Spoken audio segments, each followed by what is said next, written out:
The Galactic Council Chamber stretched across 7 kilometers of impossible architecture. It hung suspended inside a dying star, protected by shields that had been old when humanity still lived in caves. 12,000 species sent their representatives here. Today, every single seat was filled. Ambassador Diana Okonkwo had prepared for this moment her entire life. 15 years of study, 10 years of diplomatic service, 5 years of negotiations just to get humanity a visitor pass. And now, standing at the entrance to the greatest governing body in the known universe, she felt the weight of 8 billion human souls resting on her shoulders. The chamber was shaped like an inverted pyramid, with tiers of seats rising upward into a haze of artificial atmosphere. Each tier held different species, adapted to different environments. Some breathed methane. Others existed as pure energy. A few occupied spaces that seemed to fold in on themselves, existing in more dimensions than human eyes could process. At the very top, barely visible through the haze, sat the High Council. 12 beings of such power and age that most species considered them gods. Diana took a deep breath. Behind her stood her delegation. 6 security officers, 3 scientific advisors, 2 cultural attaches, and 1 man who should not have been there at all. Marcus Webb was 34 years old. He worked in the basement of the Interstellar Relations Department, analyzing alien transmissions and looking for patterns. He had been added to the delegation at the last minute when their primary cryptographer got food poisoning. He had never left Earth before last week. Right now, he was staring at the walls with the expression of a child in a candy store. The walls were covered in symbols, flowing, shifting, constantly changing patterns that Diana had been told were purely decorative. But Marcus was not looking at them like decorations. He was looking at them like they meant something. A voice boomed through the chamber, resonating in 17 different frequencies. The translation software in Diana's ear converted it to English with a slight delay. The Speaker of the Council, a being of living light named Counselor Threll, addressed the assembly. Humanity was here to formally petition for observer status. A minor step, a formality, the beginning of a long process that might, in a century or 2, lead to actual membership. Diana stepped forward to deliver her prepared remarks. She never got the chance, because at that exact moment, Marcus Webb wandered away from the group. Diana did not notice at first. She was focused on the speech, on the thousands of alien eyes watching her, on the impossible pressure of representing her entire species. By the time she realized Marcus was gone, it was already too late. He had found a terminal. The terminals were scattered throughout the chamber. Access points to the Eternal Archive, the greatest repository of knowledge in galactic history. They were theoretically off-limits to visitors. They were also theoretically protected by the most sophisticated encryption ever created. Marcus touched the screen. 91 seconds later, alarms began to scream. Diana spun around to find Marcus standing at the terminal with a look of pure confusion on his face. Around him, holographic warnings flashed in 100 different languages. The Tribunal Guard, 8-legged beings of living obsidian, were already moving toward him with weapons drawn. In the High Council tier, something stirred that had not moved in 3,000 years. The speaker's voice cut through the chaos. Humanity's representative had breached the Eternal Archive. The penalty under council law was death. Not just for the individual, for the entire species. Diana felt the blood drain from her face. Marcus just pushed his glasses up his nose and said, very quietly, that he had been looking for the bathroom. The next few minutes were a blur. Diana shouted explanations that no one listened to. The security team formed a protective circle around Marcus. The alien delegates erupted into chaos, some demanding immediate execution, others calling for investigation, a few simply watching with expressions that human, Facial recognition could not read. Then a voice spoke that silenced everyone. It came from above, from the highest tier, from a seat that had been empty for 10,000 years. The Grand Archivist, keeper of the eternal archive, descended through the chamber. It was not a physical being. It was information given form, a lattice of pure data that chose to be visible. In the hierarchy of the council, only the 12 founders ranked higher. The founders had not spoken since they departed millennia ago. The archivist stopped before Marcus, examining him with senses that operated on frequencies humans could not name. It spoke. The human had solved the cipher of eternity. In 91 seconds, the cipher had been designed by the founders themselves. It had protected the archive since before most species in this chamber achieved consciousness. Every cycle, the greatest minds of 1,000 civilizations attempted to breach it. It was their right, under something called the Founders' Challenge. None had ever succeeded. Marcus said he had not realized it was supposed to be hard. Diana put her face in her hands. The archivist announced something called the Founders' Provision. The chamber somehow grew even more silent. The High Counselor's form flickered with distress, arguing that the provision had not been invoked in over 8,000 years. The archivist confirmed this. The provision stood nonetheless. The human had solved the cipher. By the founder's own law, he had earned the right to choose. Marcus asked what he was choosing. 3 options, the archivist explained. First, death for him and his species for the crime of unauthorized archive access. Second, mind erasure, return to Earth with no memory, and humanity would be quarantined for 10,000 years, watched, contained, never allowed to reach the stars. Third, the Founder's Test.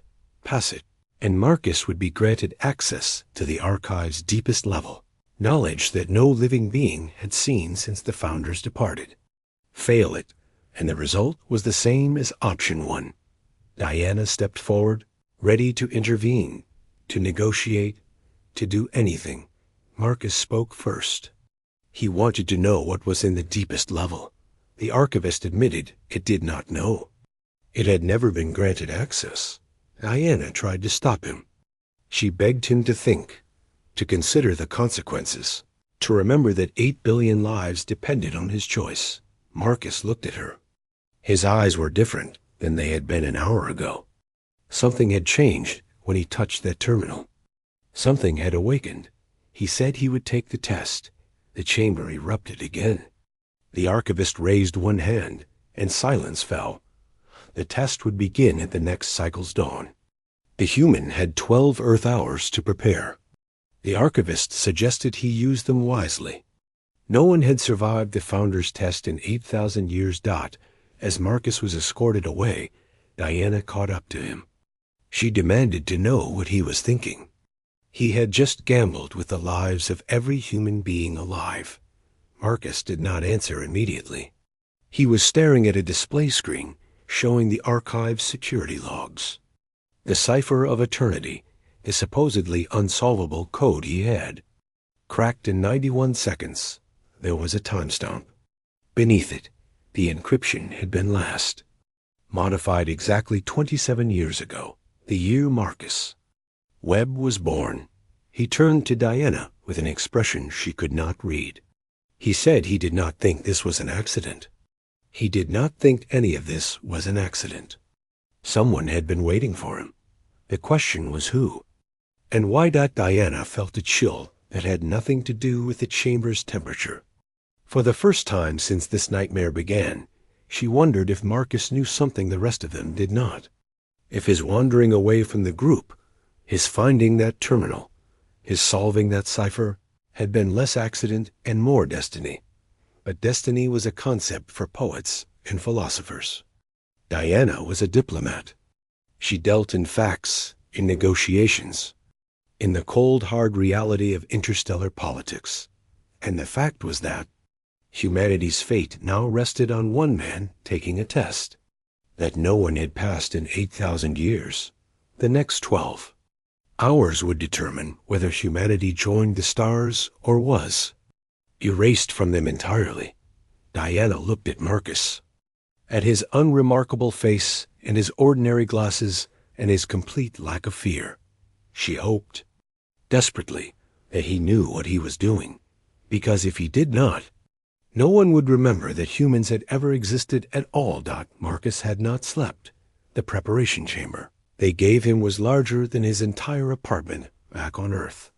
The walls shifted and changed, reading his psychological state, trying to make him comfortable. Right now, they had formed themselves into something like his old office at the cryptography division. Cramped, cluttered, smelling faintly of cold coffee. He was not thinking about comfort. He was thinking about the TIMESTAMP. 20-7 years ago, the exact year of his birth. Someone had modified the most secure encryption in galactic history at the precise moment he came into existence. The mathematical probability of that being coincidence was so small, it might as well be zero. The door opened. Ambassador Okonkwo entered, without waiting for permission. She told him he needed to sleep. He told her he needed to think. She sat across from him. The diplomatic mask she wore had cracked, revealing Exa, Ushchin and fear underneath. She asked if he understood what he had done, what he had risked. Every human being alive, every human who would ever be born. All of it balanced on whatever happened in the next few hours. Marcus pulled up a holographic display. Data cascaded across it in streams of light. He told her he understood something else. The cipher was not just modified 27 years ago. It was rewritten around a specific mathematical concept. A concept that did not exist in human mathematics until 1994. Diana frowned. What concept? Quantum factorization, Marcus explained. The basis for modern encryption. The foundation of every secure system Earth used. Whoever changed that cipher did not just know about humanity. They knew exactly how human mathematics would develop. They knew the specific path humans would take. They were waiting for someone who thought the way Marcus thought. The chamber shuddered. The walls briefly lost cohesion before reforming. Diana grabbed her chair. She asked what that was. Marcus was already moving toward the door. He did not know, but he thought they should find out. They found the Grand Archivist in the archive's outer sanctum. It was a vast cathedral of crystallized information, where the knowledge of 12,000 civilizations was stored in structures of pure light.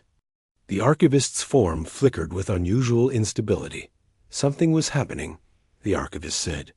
The archive was awakening. Diana asked what that meant. For 10,000 years, the archivist explained, the archive had been passive.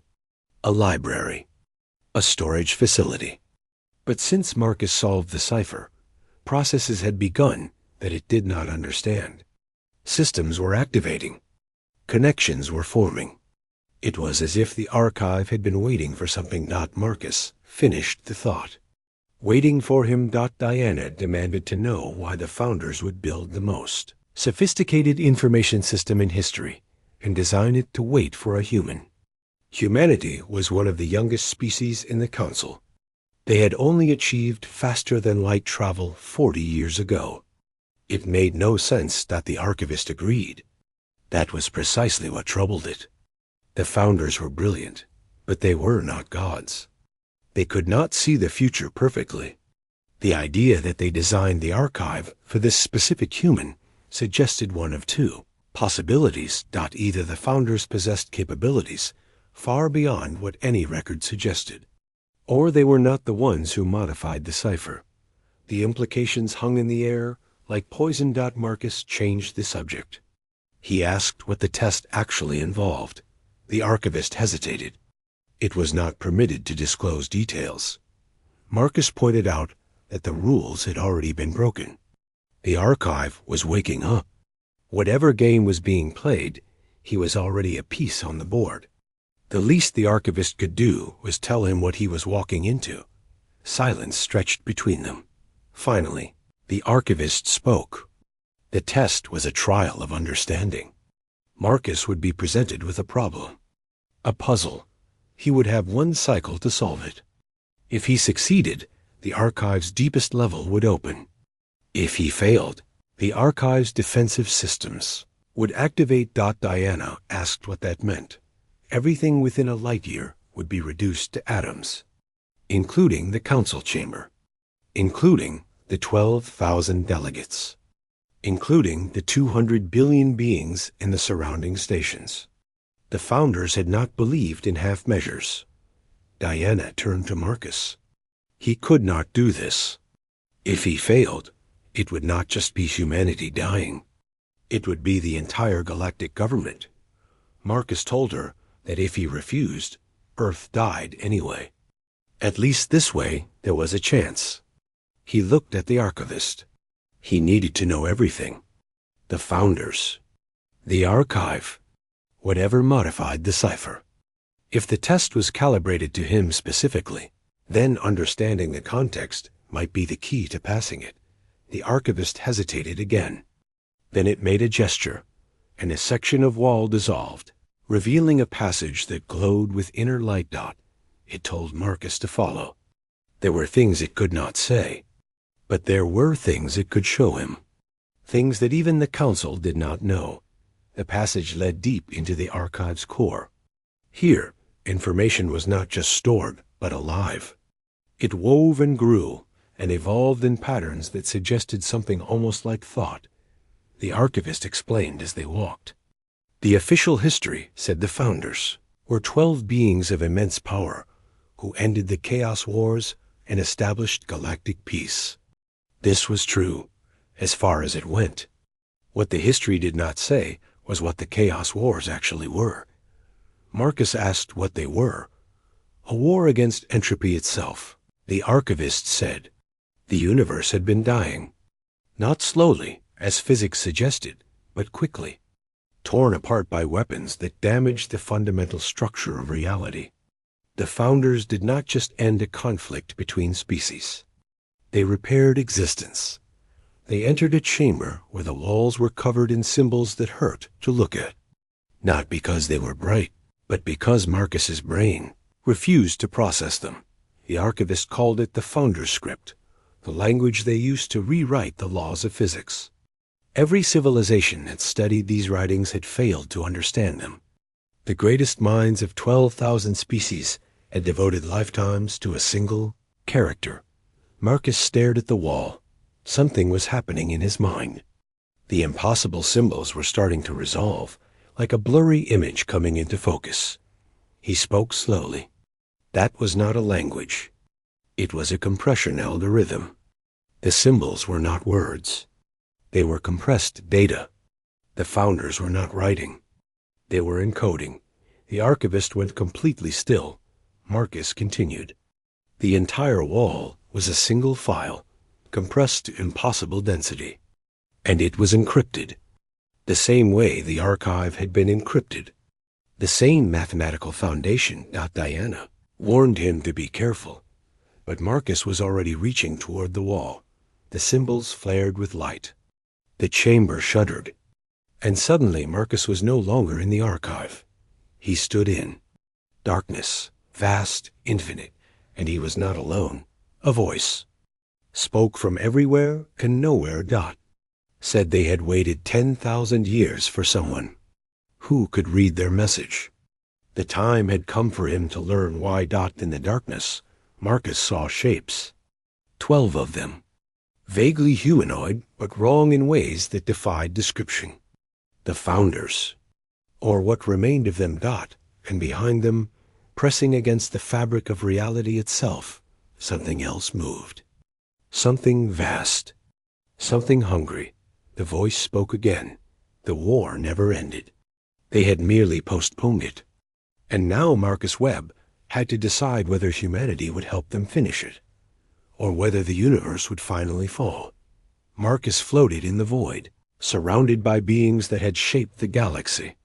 Behind them, he could feel the pressure of something terrible, something that wanted in. He asked the obvious question. What was that thing? The founders did not answer immediately. When they did, their voice carried the weight of 10,000 years of watching and waiting. It was called the Unmaking. It existed in the space between dimensions. It fed on information, on complexity, on meaning itself. They could not destroy it. The most they could do was seal it away. The archive, Marcus realized. The archive was not just a library. No. The archive was a lock, and the Unmaking had been trying to pick it for 10 millennia. The darkness pressed closer. Marcus felt cold that had nothing to do with temperature. He asked what they wanted from him. Founder's answer would change everything. He thought he knew about humanity's place in this universe, and it would make the test, waiting for him even more terrifying than he could have. Imagine. Marcus floated in the void as the founders spoke. They were not what he expected. Legends described them as godlike beings of perfect wisdom. But what Marcus saw was something far more human. 12 exhausted minds, worn thin by millennia of waiting. The central figure spoke. Its form shifted constantly, as if trying to remember what having a body felt like. It told Marcus they were like him once. Biological, limited, mortal. They rose from their world, reached for the stars, and found what every species eventually found. Marcus asked what that was, that the universe was not empty, and the things that filled it were hungry. The darkness around them churned. Marcus glimpsed something vast, moving beyond the edge of reality. Not a creature exactly, more like a wound. A place where existence itself had been torn open. The founder explained. The entity Marcus saw was what remained of the force they fought in the Chaos Wars. They called it the Unmaking. It existed in the space between dimensions. It fed on information, on complexity, on meaning. It consumed structure and left emptiness behind. They could not destroy it. The most they could do was build barriers of pure mathematics to hold it back. Marcus understood. The archive was not just a library. It was a prison wall. The founder confirmed this. Every piece of data stored in the archive strengthened the barriers. 12,000 civilizations contributing their knowledge, their art, their history.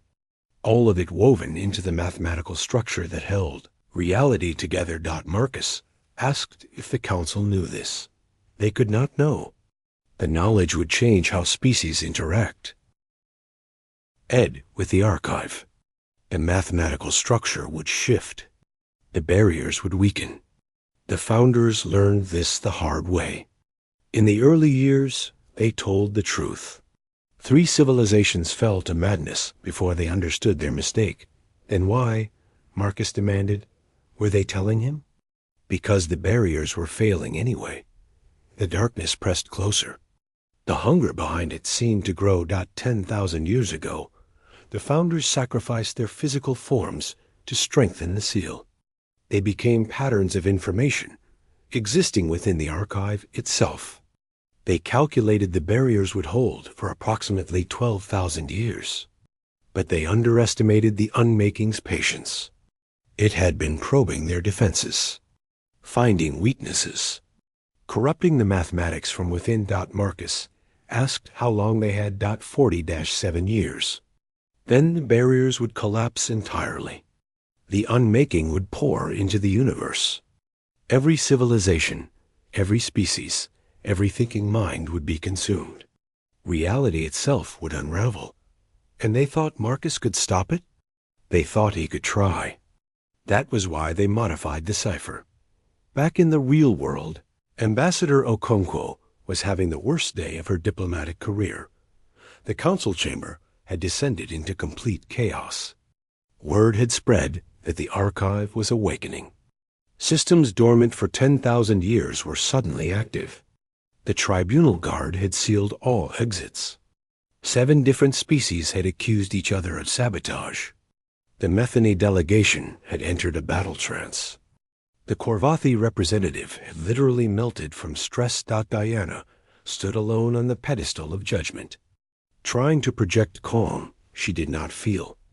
A crystalline delegate shouted that the human had corrupted the archive. They demanded immediate execution, but another voice countered that the archive was not corrupted. It was evolving. This was the founder's will made manifest. The High Counselor tried to intercede. There was no evidence of either claim. They should wait for the Grand Archivist. Someone shouted that the Archivist had been compromised. The humans had bewitched it. Diana stepped forward. Her voice cut through the noise. She said the humans had done nothing but respond to circumstances they did not create. Her colleague touched a terminal and solved a puzzle. If their precious archive could be corrupted by one man with a mathematics degree, perhaps the fault lay with their security, not humanity. The chamber fell silent. Diana continued. Humanity was 40 years old, in interstellar terms. Young, inexperienced, but they did not come here as conquerors or thieves. They came seeking knowledge, connection, understanding, a place in a universe that had suddenly become much larger than they ever imagined. She looked around the chamber, meeting as many alien eyes as she could. If the archive was awakening, if something was happening that none of them understood, perhaps the answer was not to blame the newcomers. Perhaps the answer was to ask why. What did the founders know that they did not? What were they preparing for? And why was it happening now? No one spoke. Then, from the highest tier, a voice said she asked the right questions. Every being in the chamber turned. Something impossible was happening. One of the founders' seats, the 12 empty thrones that had sat vacant since the archive was built, was no longer empty. A figure of pure light sat upon it. Ancient and terrible and achingly tired it announced that they had returned. And they brought warning in the void. Marcus was still learning. The founders showed him their history, how they rose from a dozen different worlds, how they met in the crucible of war, how they learned to work together against a common enemy. They showed him the chaos wars in all their horror. Galaxies devoured. Dimensions collapsed. The fundamental constants of physics twisted into weapons. And they showed him the solution they found. Mathematics was not just a tool, they explained. At the deepest level, mathematics was reality. The universe ran on equations. If you understood the equations, you could change the output. Marcus understood. The archive was a mathematical structure complex enough to wall off the unmaking, but the structure required constant reinforcement. New data, new patterns, new complexity.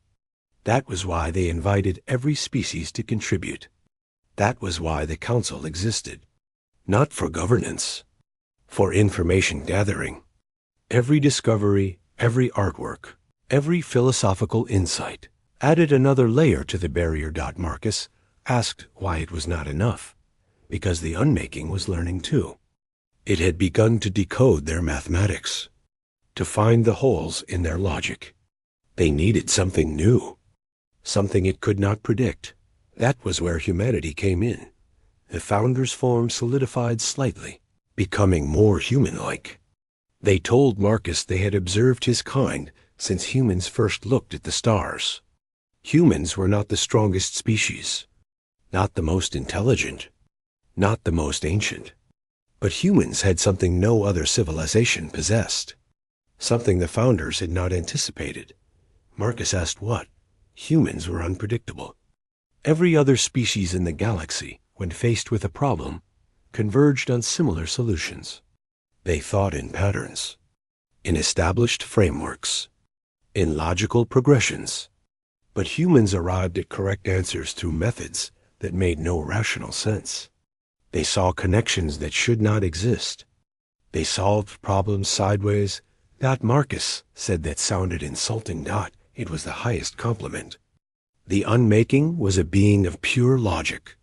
It could not predict chaos. And humanity was beautifully chaotic. The founder paused. The cipher it designed was not just a test. It was a template, a key that only a human mind could turn. Marcus did not just solve the encryption. He created something new in the process, a mathematical pattern that had not existed before he thought it. They wanted him to do that again, on a larger scale, to add humanity's chaos to the mathematical structure, holding back the unmaking.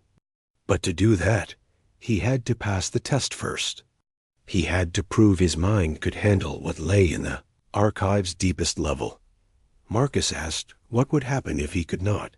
The backup systems would activate. Everything within range would be destroyed. Better a clean death than letting the unmaking breach the archive. Marcus thought about Earth, about his parents, about his sister and her children, about billions of humans who had no idea their fate rested on one cryptographer who got lost looking for the bathroom. He asked what the test involved. The founder could not tell him. The archive created it in the moment, based on who the challenger was. But it could tell him this. Every challenger before him had failed because they tried to solve the test as presented. They followed the rules. They worked within the framework. Marcus asked if he should not do that. He should do what humans did best. The founder said he should cheat. Marcus opened his eyes. He was back in the archive. The Grand Archivist and Diana were staring at him in shock. According to them, he had been unconscious for 11 hours. The test began in 1 hour, and in the council chamber above, the founder's warning had thrown everything into chaos. The barriers were failing. The unmaking was coming, and the only thing standing between existence and oblivion was a human who had never failed a test in his life, because he had never taken one, without figuring out the answers in advance. Marcus looked at the archivist. He had 1 hour. He needed to see everything about the archive's original design, not the public records. The actual technical documents. The archivist hesitated. Those files were restricted.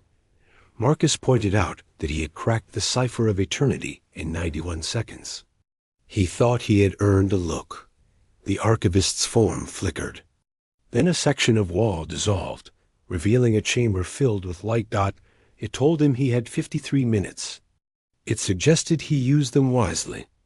Marcus walked into the light, carrying the weight of the universe on his shoulders. And somewhere in the void between dimensions, something ancient stirred. It had been watching, waiting, patient beyond human comprehension. The door was about to open, and the unmaking was ready. Marcus had 47 minutes, and he was doing something absolutely insane. Instead of preparing for the test, he was walking calmly through the archive's public sections, examining exhibits, looking at art. Diana followed 3 steps behind, barely containing her fury. She hissed at him. He had been unconscious for 11 hours. He had less than an hour before a test that would determine whether humanity lived or died. And he was looking at sculptures? Marcus paused before a display of crystalline structures from a long-dead civilization. He told her he was not looking at art. He was looking at patterns. She said the test was about mathematics, not patterns. He turned to face her. His eyes were different now, older, carrying weight they had not carried yesterday. Mathematics was patterns, he explained. That was all it had ever been. The founders did not build the archive with numbers. They built it with relationships, connections, the way one thing led to another. He gestured at the crystal display. This civilization created art by growing crystals in magnetic fields. They had no concept of prime numbers. They did not even have a base 10 counting system. But their formations contained mathematical truths that human civilization did not discover until the 20th century. Because math was not something you invented.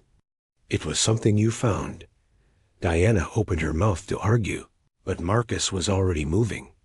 They passed through galleries of alien music, chambers of frozen light, halls where time itself flowed differently. Marcus stopped at each one, examining, touching, sometimes closing his eyes as if listening to something only he could hear. 30-4 minutes. He spoke as he walked.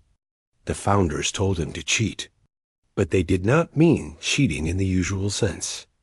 They meant finding a solution outside the expected framework. To do that, he had to understand what the framework actually was. He stopped before a small display, a simple stone tablet covered in marks. He asked Diana if she knew what it was. She said it looked like primitive writing dot. It was the earliest example of numerical notation in the archive. From a species called the Vorth. They achieved spaceflight 80,000 years ago and went extinct 10,000 years later. Forgotten now. A footnote in history. But they invented something that changed everything. Diana asked what. 0. The concept of nothing as something. Before the Vorth, every species counted in positives. 1, 2, 3. They understood absence, but never quantified it. The Vorth looked at empty space and said it was a number 2. Diana frowned.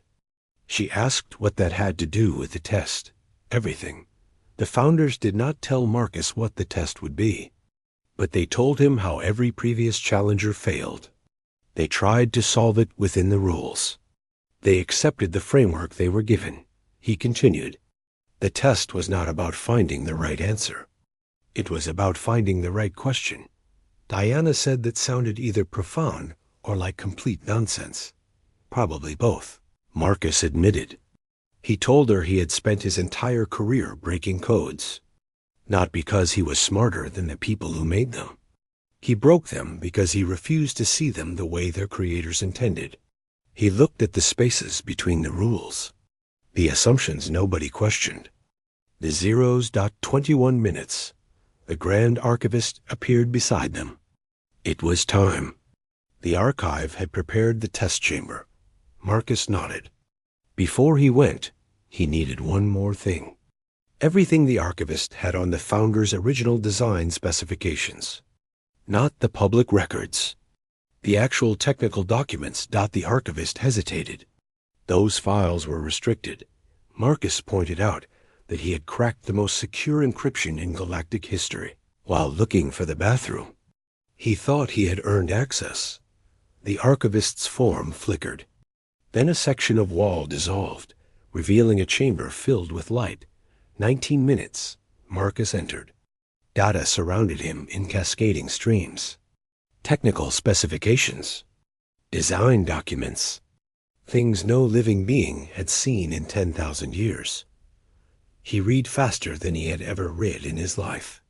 Not word by word, but pattern by pattern. Looking for the shape of the thing. The architecture behind the architecture. And there, buried in a footnote that no one had thought important, he found it. The test was not designed by the founders. The test was older. Much older. It predated the archive itself. The founders found it somewhere, in ruins older than their civilization, and they built the archive around it. They did not create the test. They inherited it. From whom? The documents did not say. Marcus filed that information away. He did not have time to pursue it now. But it mattered. Somehow, it mattered. The archivist appeared at his shoulder. Time was up. Marcus followed it to the test chamber. The room he entered should not have existed. The space around him was infinite and finite at the same time. His mind kept trying to assign dimensions and failing. The walls were made of equations, flowing and shifting like living things. The floor was a single number, impossibly large, stretching in every direction. At the center of the room stood a door. A voice spoke. The archive's voice, cold and mechanical. His test was simple. Open the door. Marcus approached.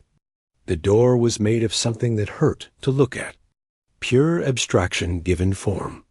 There was no handle, no keyhole, no visible mechanism. He asked what was behind it, the deepest level. Knowledge from before the Chaos Wars. The original mathematical structures that defined the universe before the unmaking began its assault. How was he supposed to open it? By solving the equation, the walls of the chamber crystallized. Marcus saw it now.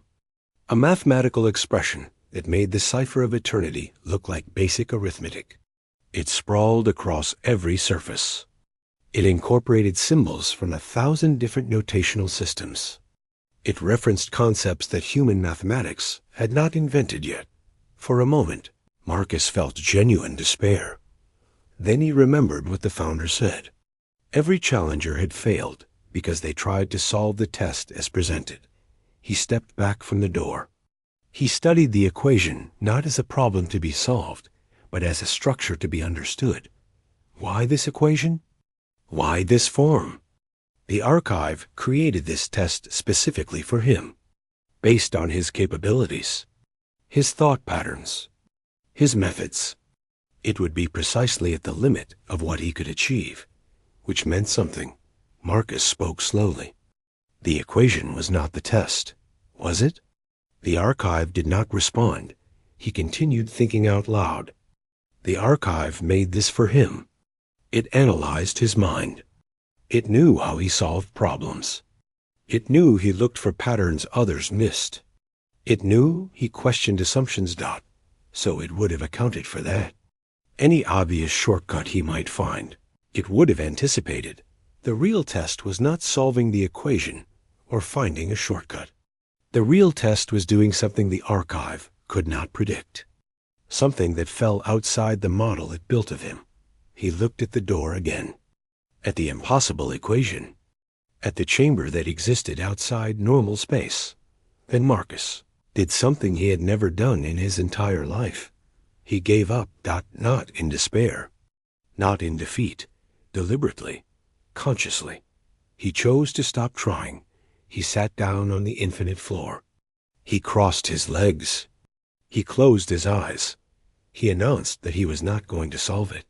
He was not going to open the door. He was not going to do anything at all. The chamber shuddered. He continued. The archive wanted something unpredictable? Something chaotic? Here it was. He rejected the test entirely. He refused to play. The walls began to crack. Whatever was behind that door, the knowledge, the power, the ability to save the universe, he did not want it. Not if getting it meant playing by rules someone else set. Not if it meant being exactly what they expected. The equation started fragmenting. The door started flickering. He came here by accident. He solved the cipher because he was curious, not because he wanted power. If that was not good enough, if the universe needed a hero who played the game the right way, then he was not the right person. Silence. Then, slowly, the door began to open, not because Marcus solved anything, not because he found a clever workaround. The door opened because, for the first time in 10,000 years, someone chose not to try. The archive's voice whispered. That was precisely what it needed to see. The door swung wide. Light poured through, pure and ancient and beautiful. But as Marcus rose to step through, alarms began screaming throughout the chamber. The barriers had not just weakened. They had been breached. Unmaking was here. It had been watching the entire time, waiting for this exact moment, waiting for the door to open. And now it was coming through. Marcus stood at the threshold between salvation and destruction. Behind him, the archive burned. Before him, the light of ancient knowledge beckoned, and threading through that light, dark tendrils of something that unraveled everything it touched. He had passed the test, but the real challenge was just beginning. The light beyond the door was beautiful, and it was dying.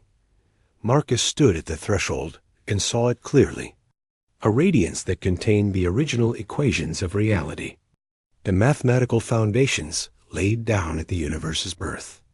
And threading through that light, dark tendrils of something that unraveled everything it touched. The unmaking was already inside. He asked how long it had been there. The Grand Archivist appeared beside him. its form degrading even as he watched. The breach occurred approximately 30 seconds before the door opened. The timing was not coincidental. Marcus understood. The Unmaking had been waiting for this. For 10,000 years. The test was not just a trial. It was a lock. The deepest level had been sealed since the founders departed. The only way to open it was from the outside. By passing the test, the Unmaking knew this. It had been weakening the barriers just enough to create urgency, to force someone to attempt the test, to make them desperate enough to open the one door it could not breach itself. And Marcus had fallen for it. They all had. The founders, the council, every species that contributed to the archive. They were pieces in a game they did not know they were playing in the council chamber above. Marcus knew 12,000 species were watching. The founders' projection was trying to maintain calm. Diana was there, trapped, unable to do anything but wait. The dark tendrils spread further. Where they touched the archive's light, information dissolved. Memories of civilizations, scientific discoveries, works of art, all of it becoming meaningless. Static. Marcus stepped forward. The archivist demanded to know what he was doing. He did not know yet. But he had not come this far to watch it end. In the council chamber, panic had broken out. The displays showed impossible images. Fragments of deleted civilizations. Echoes of histories being erased. Several delegates had collapsed. The Metheny hive mind had gone silent. All 12,000 members overwhelmed by feedback from the dying archive. Diana stood at the center of the chaos, watching the screens, refusing to look away. The founder's projection flickered. It announced that the human was inside the breach. He had entered the deepest level. Diana asked if he could stop it. Unknown. No being had ever directly confronted the Unmaking and survived. Its nature was opposite to existence itself. It did not fight. It erased. It did not kill. It made things as though they had never been. Then, why was he trying? The projection turned toward her. Its ancient form was fragmenting under the strain. Because he was human, the founder said simply. And humans did impossible things. Marcus walked through the death of everything. The Unmaking surrounded him now. Not attacking, just present. Its tendrils sliding past him like curious predators examining unfamiliar prey. He should have been erased. He should have been unmade. But something held it back. A voice spoke. Not a voice exactly. More like the absence of voice. A space where sound should be. It said he was not what it expected. The others were larger, more complex. He was small. Simple. Marcus said thanks. It was not a compliment. The darkness coalesced slightly. Something almost like a face formed. A face made of void and forgetting. The others fought. The Unmaking continued. They poured their power against it. They burned bright and brief, and it consumed them. But Marcus did nothing. He walked forward. He spoke as though they were having a conversation. Marcus asked if they were. Not. Conversation implied exchange. Meaning. Connection. The Unmaking was the ending of such things. It was the space between words. The silence after the song. The moment when memory failed. It was the universe remembering that it did not have to exist. Marcus kept walking. Around him, the archive's deepest knowledge continued to unravel. He could feel the foundations of existence growing less stable. He asked why. Why did the Unmaking do this? What did it gain from destroying everything? Gain? The void face seemed puzzled. There was no gain, no purpose, only the natural state of things. Existence was aberration. Order was error. The universe should never have been, and the Unmaking was its correction. Marcus said that was really depressing. It was truth. The only truth. Everything else was temporary illusion.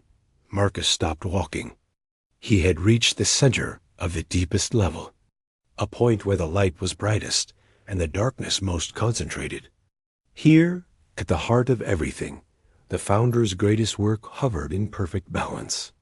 The original equation that defined reality itself, and the unmaking was wrapped around it, dissolving it symbol by symbol. Marcus spoke. The unmaking was right. Everything was temporary. Everything ended. Even the universe would eventually run down, fall apart, return to nothing. He reached out, his hand passing through the darkness without flinching.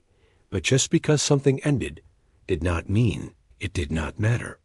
Just because something was temporary did not make it worthless. Sentiment, the unmaking said. Emotional noise. Meaningless. Maybe. But meaningless noise was all they were. Every civilization in that archive, every piece of art, every scientific discovery, every stupid joke and terrible poem and mediocre meal, all just noise, patterns in the chaos, temporary order in a universe that did not care. He touched the equation, the original equation. He felt its structure under his fingers. Mathematical truth older than stars. And that made it more precious, not less. Because they knew it was going to end. They knew they were temporary. And they did it anyway. They built. They created. They connected. They loved. All knowing that none of it would last forever. That was not weakness. That was courage. The unmaking's face twisted. Something almost like confusion crossed its void features. Marcus began to manipulate the equation. His fingers traced paths through symbols he did not fully understand, but somehow recognized. The founders asked him here because they thought he could strengthen the barriers. Add human chaos to the mathematical structure. Make the walls harder to break. The unmaking told him he would fail. Probably. He was not a mathematician. He was not a hero. He was just a guy who got lost looking for the bathroom. His hands kept moving, guided by instinct rather than knowledge. But humans did not need to understand something perfectly to use it. They did not need all the answers. They just needed to be willing to try things that did not make sense. The equation began to change. Not solve, change. The symbols rearranged into new configurations. Patterns that should not work, but somehow did. The unmaking demanded to know what he was doing. He was adding chaos. Not just to the barriers. To the equation itself. To the foundations of reality. That was impossible, the unmaking said. The foundations were fixed. They could not be changed. Marcus was not changing what they were. He was changing what they could be. Adding possibilities.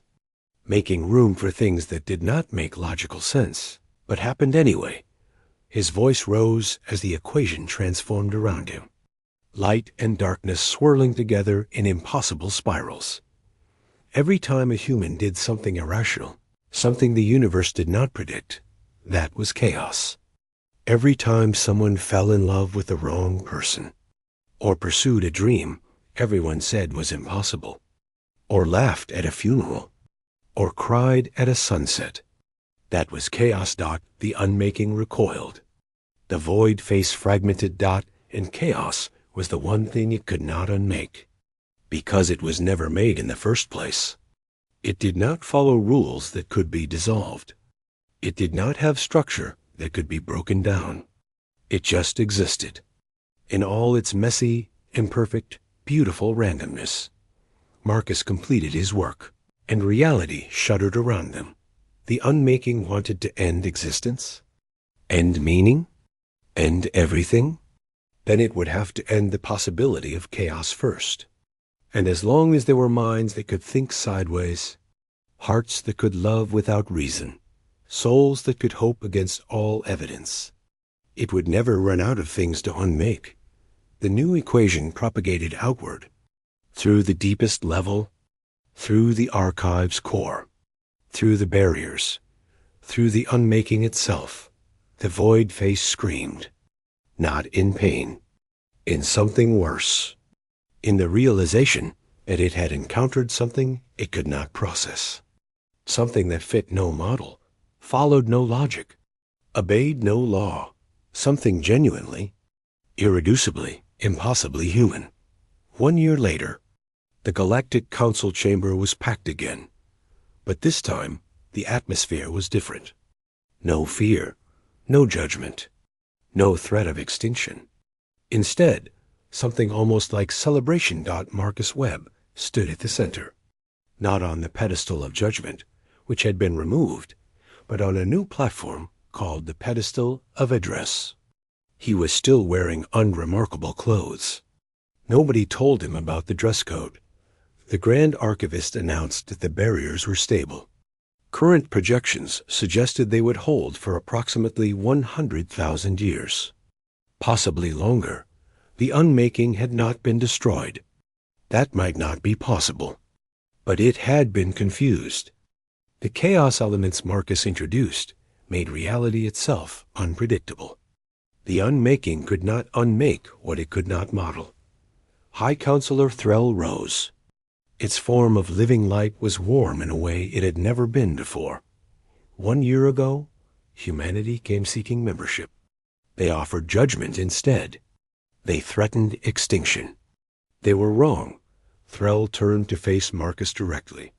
They were grateful. Marcus shifted uncomfortably. He said he really did not do that much.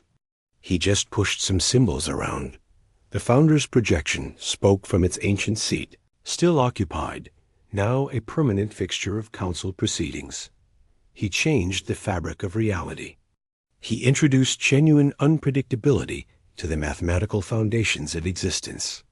Every calculation, every prediction, every model now carried a margin of error that could not be eliminated. He made the universe messy. Marcus asked if that was a good thing. It was a human thing, the Founder replied. And that was precisely what was needed. Ambassador Okonkwo stepped forward. On behalf of Earth, she formally accepted the Council's offer of full membership. Humanity looked forward to contributing their chaos to the collective effort of maintaining galactic civilization. As the ceremony continued, Marcus slipped away. He found a viewing port and looked out at the stars. Thousands of them, each one representing civilizations he was still learning about. The Archivist appeared beside him. He seemed uncomfortable with the attention. It observed he was a cryptographer. They were supposed to be invisible, and yet he was now the most visible human in the galaxy. Marcus shrugged. Things did not always go according to plan. No, they did not. That was perhaps the most important lesson he had taught. The Founders believed in perfect plans, perfect structures, perfect mathematics. They built systems designed to last forever, maintained by predictable processes, and they almost failed, because perfection was fragile. It only took one flaw, one unexpected variable, to bring everything down. But chaos was resilient. It had no single point of failure, because it had no points at all. It was everywhere and nowhere, following no pattern. That sounded like a compliment. Marcus said. It was the highest compliment an archivist could give. Marcus looked at the stars one more time. At the vast, impossible, beautiful chaos of existence, the universe was saved. The barriers held. And humanity, messy and irrational and wonderfully unpredictable, had taken its place among the stars, not as conquerors, not as saviors. Just as themselves. And sometimes that was enough. Deep in the void between dimensions, something stirred. The unmaking was not destroyed. It was merely thinking. For billions of years, it existed without challenge. A force of nature, inevitable, unstoppable. Now it had encountered something it could not understand. Not random chance. Not quantum uncertainty. Those were still mathematics. Still predictable. This was different. Minds that made choices without reason. Hearts that hoped without evidence. Souls that loved without logic. Chaos Dot the unmaking did not feel in any way humans would recognize. But what it experienced now might have been called curiosity. These humans, these small, temporary, impossibly stubborn beings, they bore watching Dot, and in the darkness between stars, something ancient and patient began to plan. The first battle was over. The war had just begun.